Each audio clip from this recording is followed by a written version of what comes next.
Ang pangungulimbat at katiwalian ng mga opisyal ng pamahalaan, kabilang na ang Pangulo at si Mrs. Mans sa pagkakataon umano'y pagnanakaw ng salapi mula sa PCSO ay naging sentro nga ng mainit na talakayan sa mundo ng social media.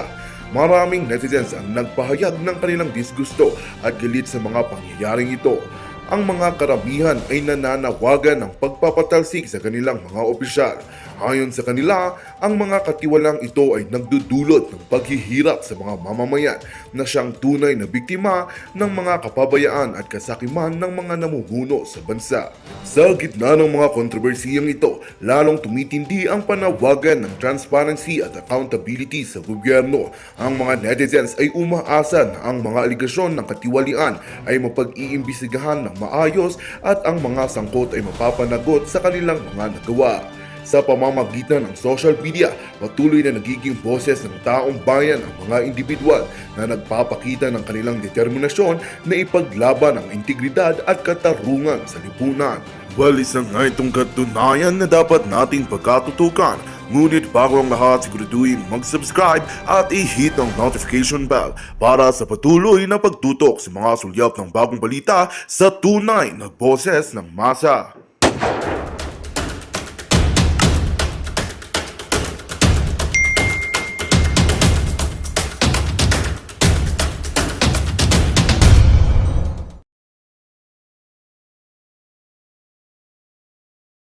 Billion, napakalaking pera, binigay dun sa loan better na yon, ang dami ng mga buhay na maisisave nun. Ang dami ng mga livelihood programs ang pwedeng ibigay ng PCSO sa sa inyong mga barangay. Pero mas pinili nila na ibigay, ayon nga kay Tulfo, doon sa investigation, ay mga katropa ni Robles. Diba? Showbiz Chika. Yan. Rich TV. So ngayon, mga palangga. So, tahimik sila ngayon. Kaya nga, araw-araw ko kayong kinukulit. You have to act now. Hindi yun na kailangang patagalin si Kuting hanggang Hunyo pa. Dahil mauubos talaga pera ninyo. Tignan nyo kung gaano kabulok ang sistema ng Pilipinas. Sistema ng mga politiko. Ngayon pa lang kayo kikilos. 2022 pa lang may nanalo ng 433. Senator Amy, for 2022 for sure nabasa mo na to. Ngayon ka lang magsabi na although at least nagsalita ka. Okay? Na pang ginis itong nangyayari na ito at kahit imbestigahan. Bakit ngayon lang? 2024. Noon pa kami nag-iingay dito. Ang bunganga ako, dakdak na ng dakdak dito na, yung 433 years, wala bang mag-imbestiga sa inyo? Tapos nadagdagan na naman dahil doon sa photo editing nila. Not photo editing. Walang, hindi to editing mga palangga. Walang edit-edit yan. 'Di ba? Pinalitan yan. Walang tao talaga yan. Yung katawan na yan na nakasombrero, wala yan, gawa-gawa lang yan. Baka nga, kapatid ni Robles, yan may nag-send sa akin, si Rose, okay? Ayan, Solid Marling, anak ko, thank you for watching. Actually, may nag-send sa akin ng picture. Tignan ko lang ha. Okay, na baka daw. Okay, I think. Okay, ito. Baka lang naman. Okay, tignan natin. Kapatid ni Robles yung nasa picture. Kasi nga yung buhok, ito mga palangga. Ayan, yung kapatid niya, magkahawig na magkahawig sila. Ito yung buhok ng kapatid niya. Ayan, takataan yung buhok, may nag-send sa akin. Yan yung kapatid niya, talagang nakikinabang din yan. Bawat nilalamon ng mga yan, talagang pera galing sa galing sa loto. Ayan, tingnan yung buhok. Ayan, possibly nga naman. Baka kapatid niya yan. Kasi inedit eh. Di ba? So, ngayon mga kababayan, wala na may pagmamalaking mga putang ngayon ng mga to. Dahil sabi ko nga, doon sa mga conversation namin in the past, bawat butil ng bigas na kinakain nila, bawat nilalamo ng pamilya nila ay galing sa pera natin. Galing sa pera ng bayan, galing sa mga OFW na nagpakahirap, lumayo sa kanilang pamilya, pero nilalamon lang at pinang-shopping ng asawa ni Robles, pinag-aaral ni Taning, pinang-popolboro ni Lisa, ni Kuting. Lahat. Kaya nga, sabi ko sa inyo, kailangan na nating mag-speak up day. Okay? Kasi ito ay grupo ng mga Cindy, Kat, Toto. Okay? Mga syndicat yung mga yan eh. Ngayon, okay, itong si Kuting laos na laos na. So, kaka ano lang sa atin, kate-text lang sa atin ng ating, puting ahas, okay, na magkakaroon ng what? Kick-off rally sa January 28 diyan sa Luneta, okay. So ngayon, ang ginagawa ngayon ng gobyerno ni Kuting dahil nga sukang-suka na tayo sa kanya, wala na yung mga dati yung sa rally, yung pagkadami-dami natin. So, wala na yon. So, dahil magkakaroon ng kick-off party sa January 28, mga palangga, inaatasan ng grupo, okay? Grupo ni Kuting, syempre, sino kayo nung grupo to? Alam ka namang grupo ko.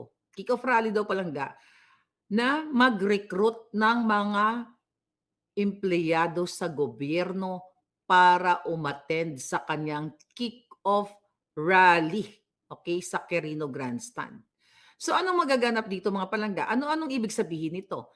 So may mga regional directors o sa iba't ibang ahensya na hindi encourage pinipilit, that's the right word, forcibly, okay, pinipilit na umattend sa kick-off rally ni Kuting sa January 28 para sa kanyang bagong Pilipinas drama. Di ba yung bagong Pilipinas? Magkakaroon daw ng rally-rally ngayon. Ano ang kapalit nito? Itong mga empleyado na pupunta doon mga palangga, okay? By the way, nag-release ng memo. Inaantay ko lang yung memo na maipakita sa inyo. Sabi ko sa puting ahas, hanapin mo yung memo, baka makakuha tayo. Nag-release ng memo, kung sino man yung tarpulano na yun sa gobyerno, na inaatasan, okay, pushed and forced ang mga regional directors o at iba pang mga pwede nilang atasan sa ahensya ng gobyerno, different agencies, na magpadala ng tao as much as, they can. 250, 300, 500, 1,000 katao na bibit-bitin dito sa Quirino Grandstand. Right? So ngayon, ano ang kapalit nito? Ang kapalit, mga palangga, ay bibigyan daw ng libreng pagkain, mga t-shirts. At ang sabi, kapag umattend ka, ay entitled ka sa compensatory time off with pay pa. Oh, yan wala pa yan sa mainstream. So, sa makatuwid, dahil nga laos na si Kuting, laos na, tapos na dahil alam na ng buong bayan na binudol tayo. Dahil ako nga number 1 supporter nila, di ba? Mag-akot ng tao, papunta sa Quirino Grandstand, dahil wala nang pupunta, ang gagawin, ipupurwersahin ang mga empleyado ng ahensya ng gobyerno, then o-offera ng pagkain. So, you know what, kung nakikinig kayo sa akin, mga empleyado ng gobyerno, huwag nyo ibenta sa maliit na halaga sa pagkain, t-shirt, at magkano ang bayad sa inyo for one day, isang araw na bayad ninyo, tapos pupunta-punta kayo doon, magkukuting-kuting kayo. Pag pumunta kayo at tinanggap nyo yan, ang pagpwersa sa inyo, wala na rin saysay ang mga kaluluwa ninyo. Ibinenta nyo ang kinabukasan ninyo at ng inyong mga kamag-anak. Para kayong katulad ng mga dugyot, okay, na mga trolls na hinire ni Emerald Bukangkang ng PCO, ni Patricia Martin, yang dyan nila Cheloy, okay, dyan, minahire nila ang mga na tinahire, binabribe nila, sinusuhulan nila itong mga trolls para atakihin ako, atakihin kayo, yung mga nakritiko ng gobyerno sa ngalan ng salapi namin. Again, salapi natin, pera natin, taxpayers' money. Kaya nga hinahamon ko sila mga palangga. I challenge this government, presidential communications. Kasi may ebidensya kung pinanghahawakan na idadrag ko kayong lahat, na binabribe ninyo, sinusuhulan ninyo itong mga dugyots.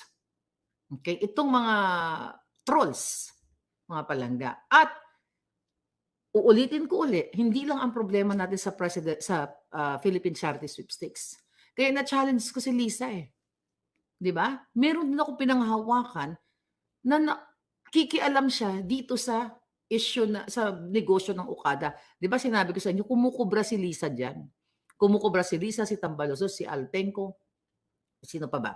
Si Martin, si Tambaloslos, yung pamilya ni Lisa. Kasi may hawak ko ebidensya kaya galit na galit yan, eh, 'di ba? Sabi nga niya diyan, ano daw ba ang silbi nitong mga presidential communications, hindi nila mat-pinpoint kung anong hawak kong ebidensya. Na nakikialam si Lisa, si Tambaloslos, ang gobyerno ni Kuting dito sa mga investors. Then the fact nilo fact na magsasalta sila about direct foreign direct investment. Eh diyan pa nga lang sabi ko paano nga papasok ang mga investors kung hold up nila. Ang gobyerno mismo ang nangungumisyon. Papaano papasok ang mga investors? I talk about that already.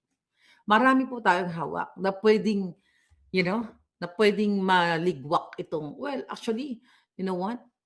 Kasi 'pag impeachment lang, matagal 'yan at, wala tayong laban ngayon dahil hawak nila ang Congress. Hawak din nila ang Senate. Wala tayong power ngayon mga palangga. Ang Pilipino walang power pagdating sa impeachment, kasi magkakasabwat lahat, eh. Ang power lang natin kung magbubuklod-buklod tayo na parang walis, okey? Buklod-buklod tayo kasama natin yung mga magigiting, okey, na mga bruskong mga men in uniform. 'Di ba? Mag bubuhatin natin ng dahan-dahan sila, okey? 'Pag nabuhat na natin, saka bigla mong ilulubog sa kumunoy, gano'n lang. Gano'n lang ang ano nun. Wala na mga impeachment, is long procedure 'yan mga palangga, 'di ba? Mahabang usapin 'yan. Ang pinakamabilis buhat-buhatin ng gano'n-gano'n na lang. Kaya nga 'di ba naa-alarm si Lisa Smugs. Eh, ako lang naman ang nagsasalita dito 'di ba? Natataranta siya sa'kin. Ako lang naman nagsasalita na bubuhatin 'di ba? Wala naman, 'di ba? Wala naman akong power para ipunin yang mga brusko diyan at ang mga well, you have I think tayong mga Pilipino, particularly diyan sa Pilipinas, you have the power. Boses natin yung power natin. Hmm. Bakit kamukha ni Franz Castro yung nanalo? Okay, kailangan kumilos habang busy ang US sa election, sabi ni Rupert Macsales. Mga whistleblower ng PCSO lumantad na kayo at ibunyag ang dayaan. Tama ka palangga, Mario Del Toribio. Alam mo kanya may kaibigan ako nakausap, sabi sa akin, Marlica, sana talaga may lumabas na taga PCSO na whistleblower. And you are right. Okay? Imagine, pati aso ng party ni Mel Langka nag-party noon, sabi ni Solid Marlican ako. Yes, naalala ninyo si Mel Robles? That was 2023, no, Rose? 2023 ng January, nagpa-party, million ang ginastos. Aso. Yeah, binlag ko yan. Aso ni Robles. Milyones ang ginastos. Nag-birthday lang yung aso. Million. Ganon ka-insensitive. Ganon ka-demonyo yung mga yan. Well, I love dogs. Wala naman tayong problema kung pera nila yun. Kaso pera nga ng Pilipino. Pera ng nating lahat.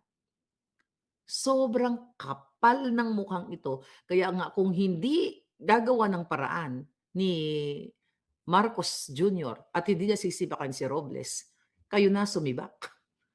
'Di ba? Kayo na sumibak. Buhatin niyo na yang taong 'yan. Kasi anyway, you know what? Every day we will talk about this. Sometimes, hindi sometimes, most of the time I'm tired. Yeah. Kasi parang ganun pa rin, eh, ang tinatopic ko puro kawatan, puro pagnanakaw. Pero matutuwa nga sila 'pag tumigil ako, believe me. Sabi nga nung kausap ko kanina, "Marlica wala kang vlog, 'wag kang tumigil. 'Wag kang tumigil Marlica kasi poporma na naman yang mga 'yan." Sa totoo ayoko sanang mag-vlog, eh, okey? May ginagawa-gawa ako ng bonggang-bongga dito kanina. Sabi sa'kin, "Mag-vlog ka kasi 'pag tumahimik ka, matutuwa sila." Kaya nga, even though napakasakit, ito yung napakasakit sa loob ko na inamin mismo ni Robles na edited yung picture. It's not edited, eh. Wala talagang taong tumanggap ng tseke. Doon pa lang dapat kung totoong matino wala nga, hindi nga totoong matino si Kuting, bangag nga, eh, nagpupulburon. Ano ka ba, Marlica? 'Di ba, paulit-ulit ka na lang. Hindi matino si Kuting, okey? Well, kung may matino tayong, presidente, that moment 'di ba katulad ni Duterte dati, 'pag may anomalya yung kanyang mga tao sinisibak niya. Ilan ang mga sinabak ng gabinete, hindi man perfect ang ano ni Duterte, marami ding, marami din tayong binoljak do'n, pero at least hindi ganito katalamak, ganito ka-rampant, ganito kaganid na harap-harapan talagang ninanakaw ang, pera. Lalo na sa Lotto, diyan pa lang, eh, 'wag na tayo pumunta sa ibang ahensya. Sa agriculture, alam niyo naman harap-harapan, isa 'yun sa pinakauna kong tinapik din. Oh, dito tayo umikot sa PCSO, harap-harapan. Lahat ngayon pinag-uusapan ng mga netizens. Even sa mga showbiz page nakikita ko, lahat nagpo-post nitong mga edited itong mga kahahayupan ni Robles. Ayan lahat, pero ang mainstream media nagbalita sila pero hindi gano'n ka-ano, hindi gano'n ka porsigido para talagang i-aware ang mga Pilipino. 'Di ba, mga palangga? Okey, ano 'to, ang Kaskas card na ₱20 isa walang nanalong malaki diyan kundi ₱50. Bilyon kinikita ng PCSO sa Kaskas, 'wag na kayong bibili. Ano yung Kaskas card, palangga? Yung parang ginaganon? Meron din yan dito, eh, scratch. Scratch yan, 'di ba? Ako bumibili na ako minsan dito sa Amerika bumibili din ako niyan. Pero you know what? Okay, let's talk about PCSO. 'Di ba sinabi ko na sa inyo yung history ng PCSO kagabi na no, tas 1833, 'di ba, panahon ng mga Espanya. Then sabi ko nga si Rizal pala ay nanalo ng 6,200 during, ah, nung time na buhay pa siya. Tapos dinonate niya yung ano, yung, papremyo doon sa educational, institution na kung saan, yun ang gusto niyang charity work. So maganda ang layunin ng Philippine Charity Sweepstakes. Napakaganda niyan, eh, na mag-create ka ng fund para makapagbigay nga ng mga livelihood programs, educational whatever, training. Pero ang nagiging mali dito sa sugal na ito, which is sugal talaga, 'di ba? Sugal 'yan. Ang nagiging mali na binibigay hindi, hindi binibigay. Ninanakaw yung pera, yung papremyo na binibigay sa mga kakilala nila at sa kanila mismo. Pinapatayo nila ng bahay. Ako wala akong problema, mga palangga. Mario, for Ma'am Raga, kung kayo ang manalo, as long as talaga kayo kahit araw-araw kayo manalo. Kahit araw-araw na may nanalong Pilipino na legit na nangarap, nagbakasakali na tataya sa loto para kaahon sa kahirapan, walang problema sa akin 'yan. Everyday, oras-oras manalo kayo. Wala yung problema as long as legit na nanalo kayo. Hindi yung ito maya-maya may nananalo pero sila-sila ang nananalo. Hindi talaga totoong mananaya. Sila ang nananalo kasi inaano nila, dinodorobo nila ang system ng lottery. Illegal yung ginagawa nila.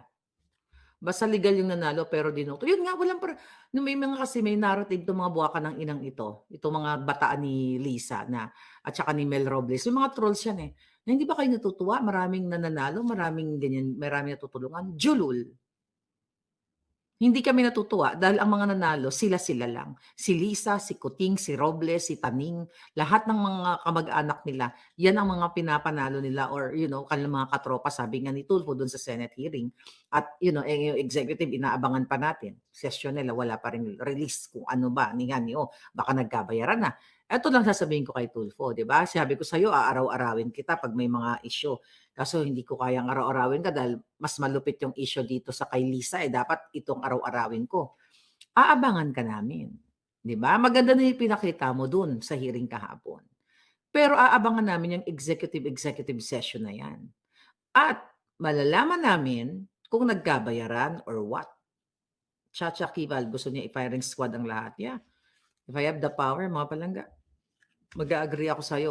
600, ilan pinanalunan? 698 million. Parang loto na pinanalo ni Robles sa kanyang katropa. Moro-moro lang si Tulfo, sabi ni Amelia Cruzada. Yeah, moro-moro. Tignan natin. Magsalakay na siya si Tulfo. Ano yan? Time na ni Bongbong Marcos, 43 jackpot winners until nawala pa din investigation. Yun na nga palangga eh. Kaya sabi ko sa inyo, let's forget about the impeachment, okay? I challenge you Filipino, speak up day. Every day sabi nga speak up day, doon sa mga taong may pagmamahal pa, yung mga brusko kung palangga. You know naman kung sino yung mga brusko kung palangga. Mga men in uniform na kayo nagpapakahirap, sinasalag nyo ang bala sa mga laban. Dahil sabi nyo nga, di ba, sumumpa kayo, poprotektahan nyo ang ating bayan. Lumalaban kayo sa mga rebelding mga kaliwa, sa mga terorista, sa lahat Pumupunta kayo diyan sa field, 'di ba? Umuuwi kayo wala ng kamay, wala ng paa, wala ng mata. You know what I mean? Sinasalag niyo ang lahat dahil sa pagmamahal sa bayan. Ngayon ang kalaban natin wala actually sa field, hindi lang dun sa field ang kalaban natin. Mga palangga, ang kalaban natin nasa loob ng gobyerno. Ang kalaban natin ay mismo ang presidenteng Kuting. Ang kalaban natin ay ang asawa ni Kuting na si Botod Lisa. Ang kalaban natin ay si Robles. Ang kalaban natin ay si Tambaluslos. Ang kalaban natin lahat sila na mga nagnanakaw sa Kongreso, sa Senado at lahat ng ahensya ng gobyerno. Kaya yung mga laban-laban nyo sa field, mga sir, mga ma'am, that's nothing. Dapat ang laban na puksa inyo yung sa loob mismo ng gobyerno. Dahil sila ang nagdedestabilisa. Hindi kayo na pinagbibintangan kayo ni Bangag Kuting at ni Lisa dahil naaalarma. Na kayo daw ay may planong magdedestabilisa. No. Kayo ay totoong hero na nakipaglaban. Pero lalo kayong magiging hero sa Pilipinas kung pupuksain nyo ang anay sa lipunan, yung mismong nasa loob ng Congress, Senate, sa Malacanang. Yan ang tunay na nagdedestabilisa sa bayan natin. Yan ang katotohanan. Kaya yung mga makakaliwa na yan, alam mo, you know what? Yung mga makakaliwa, minsan, I realize right now, minsan, naisip mo, yung iba dyan sa kanila, yan ay talagang, lalo yung mga leader nila, yan talaga ay may kalaban talaga ng bayan. Pero yung ibang mga recruit dyan, yung mga kabataan, sila talaga ay nagagamit lang. Pero may mga may mga ideology na mga magaganda din yung mga bata. Mga kabataan, mga estudyante na nare-recruit. Kasi dito sa ganitong ginagawa ng gobyerno, imagine mo, ang First Lady Ahas, si Kuting, nag-a-appoint ng mga ganyan. Kaya may mga nag-aaklas. Di ba sinabi ko naman sa inyo nung college days ako'y na-recruit ako bilang kabataan sa University Belt. Sumama ako dun sa mga ilang rally na yan. Di ba? So, nakita, kumbaga yung passion ko during that time nung bata ako, yung hinagpis mo sa nakikita mong galawan ng gobyerno. Hindi lang naman ito panahon ni Kuting. Pero ang mali lang kasi nitong mga makakaliwang grupo, hindi naman talaga sila para sa pagbabago. They are for themselves also. Magre-recruit, mag-extort ng pera sa mga negosyante. Yun yung pangit, di ba? Okay lang nang lumaban ka, pero hindi ka mag-extort ng pera sa mga negosyante, hindi ka magkikitil ng buhay ng tao ng mga inosente. So at the end, itong mga rebelding grupo, makakaliwang grupo, di ba?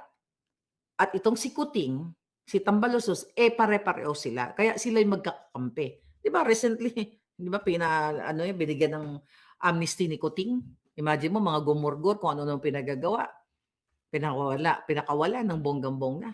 O ano ibig sabihin nito? Pinapalakas ng gobyernong ito ang kanilang tandem dito sa mga makakaliwang grupo.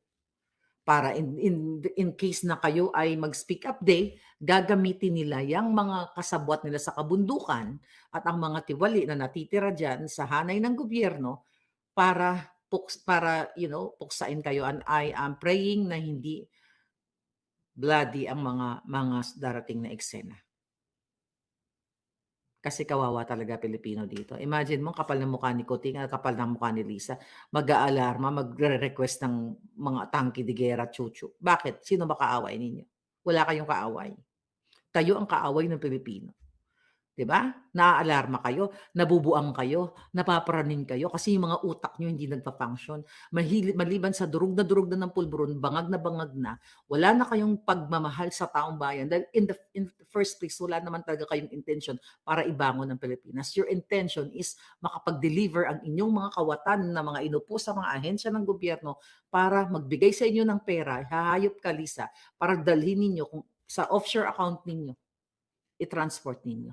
Kaya kawawa talaga Pilipino kasi, wala kayong power eh. 'Di ba? Pag umaklas-aklas kayo dyan, anong gagawin ni Lisa? May tangki na dun sa Malacanang. So, ano gagawin natin? Napakadali lang yan. Kung magkakasundo, ang mga dapat magkasundo, hindi na kailangan magdanak ng dugo. Magiging mukhang basang sisiw si Kuting at si Lisa at kung sino man ang sumunod na mag-take over, whoever, Dapat kalad ka rin yung buwaka ng inang babaeng yan at si Kuting, si Robles, lahat, si Taning, kalad ka rin yun, ipakulong yung mga hayop niyo. Kung puwede nga lang, sabi ko nga sa inyo paulit-ulit, kung mayroon nga lang bitay, gurgurin yung mga hinayupak na yan. Binayaran na yan ni Tulfo, sabi ni Grace Tagal. Tignan natin, wala pa ring update, no? Wala pa ring update kay Tulfo. Ferdinand Dolosa, shout out sa mga kasamahan kong tricycle driver. Live si Madam Maharlika. Uy, sa lahat po ng mga tricycle drivers, lagi pala kayong nanonood. No, saan po kayo? Saang lugar? Baka sakaling makapagbigay ako ng ano sa inyo, ng papuri. Ferdinand Dolosa, saan po kayo? Saang barangay kayo? Paki-comment po. Saan kayo diyan, mga tricycle drivers? Maganda yung sundalo ng tangke, sila bombahin, sabi ni Amelia Cruzana. Tignan natin mga palangga. Okay, sabi ni Pedro Roque, Maharlika, noon gusto ko si Pacquiao dahil ikukulong si Imelda Marcos kapag siya ay nanalo. Okay, Pedro Roque, you know what? Kasi si Pacquiao, tignan mo nga, nasaan na nga pala yung mga ano na yan, yung mga sila Pacquiao, sila Isko, yung ang tatapang noon na ano kay Marcos. O ngayon, BFF na sila. Bakit si Pacquiao? Kasi si Pacquiao may property yan diyan malapit sa Malacanang, 'di ba sinabi ko na rin 'to sa inyo, na nererentahan hanggang ngayon ni Lisa Ahas Araneta Smugs at taga Sorsogon. O sa mga taga Sorsogon City, sa mga tricycle driver na nanonood po, thank you po for watching and for listening. Sana, share nyo pa. So anyway, ano ba yun? Saan na ba ako naputol? Si ano kanina? Okay. Nag-trending ang damit pa kamiseta kaya sinalo ni Tulfo. Okay. Si Tulfo, okay, you talk about Tulfo, 'di ba? So ngayon mga palangga, ang problema kasi dito sa ano na 'to, problema sa gobyernong ito, putang ina. Problema silang lahat. Problema silang lahat. Wag na umasa kay Tulfo, tinawagan na 'yan ni Liza Fair. Oh, well, tignan natin, kaya abangan natin mga palangga. Puwede talagang tawagan 'yan, 'di ba? Remember si Ramon Tulfo nung nagsalita, anong ginawa? May lumabas din na balita. Si Pacquiao po, ayan, nawala na ako. Okay, thank you Rosana, pinaalala mo sa akin, dami kasing nag-comment, nawala yung, thought ko. Okay, Rosana Paisano, again si Pacquiao. Ayun si Pacquiao, yung kanyang bahay, balik muna ako kay Pacquiao. Yung kanyang bahay diyan sa Maynila, malapit sa Malacanang. Ayon sa ating puting ahas, Diyos ko 2022 ko pang in-expose yun sa inyo, nirerentahan ni Lisa kung saan doon sila nag-iinom, naglalaklak. Maliban sa Malacanang may laklakan, doon sa bahay ni Pacquiao. Kaya nga naman, bakit naman mag-iingay si Pacquiao? Nagkakaroon siya ng profit, 'di ba? Galing pa rin sa gobyerno 'yan. Diyos ko, wala ka talagang ano, 'no? Nasaan na nga pala yung mga asan na si Leni Robredo? Nasaan na kayo? Yung dating puro diktador dito, bakit kayo tumahimik? Ang tunay na nakipaglaban sa bayan, consistent, 'di ba? Asan na? O kayong mga ano, pinklawan na nanonood sa'kin, nasaan na? Binudol din kayo ni Leni. Kasi kung talagang para siya sa laylayan, para siya sa atin kasama na tayong lahat do'n. Actually tama siya, eh. Tama si Lenny patungkol dito sa kay Kuting. Kasi ako inamin ko na nabudol ako, pero bakit nawala si Lenny? Bakit walang batikos? Si De Lima nakalaya, puro Marcos-Marcos dati yan, wala ring batikos. Si Trillanes kakampi na nila kasi kasabwat nila sa ICC. So dito, mga kababayan, kayong mga pinklawan na umaasa din kayo na gusto niyo maipanalo si Lenny noon, binudol din kayo. Dapat consistent ang pakikipaglaban. Like ako, consistent ako kasi pinaglalaban ko katotohanan. Kaya nga kahit ako yung number 1 supporter ni Kuting, binoljak ko sila. Wala akong takot na binoboljak. Nasaan si Lenny? Nagbabatikos ba siya? Nasaan na yung mga maiingay na mga artista? Asan sila Regine? Asan si yung anak ni Valenciano? 'Di ba? Although yung iba, asan si yung nagpasikat ng budol, si Angelica Panganiban. Well, sige, choice nila yun. Kaya lang, ito yung inconsistent na nakikipaglaban ka kunyari sa mga mambubudol, then after election, stop na.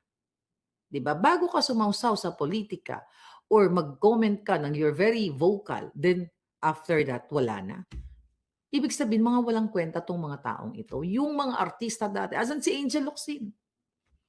Bakit tumahimik yung mga yan? Dapat tuloy-tuloy kasi sabi nila, ipaglaban nila yung bayan, bakit sila hindi nagsasalita ngayon? Yan si Robredo, 'di ba? Actually, irrelevant na siya, ayoko siya sanang anuhin pero may nag-comment, nasaan yan? Binudol din kayo mga palangga, 'di ba gusto niyo dapat tuloy-tuloy ang pakikipaglaban kasi ano ba pinaglalaban natin dito? Sabi ko nga whether you're Piklawan, Isko ka man o kung sino ka man, ang pinaglalaban natin dito 'di ba better Philippines?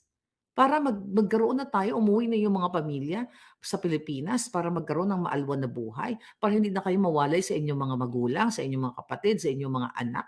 Pare-pareho lang naman tayo dito kahit sinong sinuportahan natin, eh. Pero bakit ako lang? At kayo mga palangga, yung ibang Pignawan nandito, bakit gano'n? Nasaan na itong mga pinatakbo pinatakbo, sinuportahan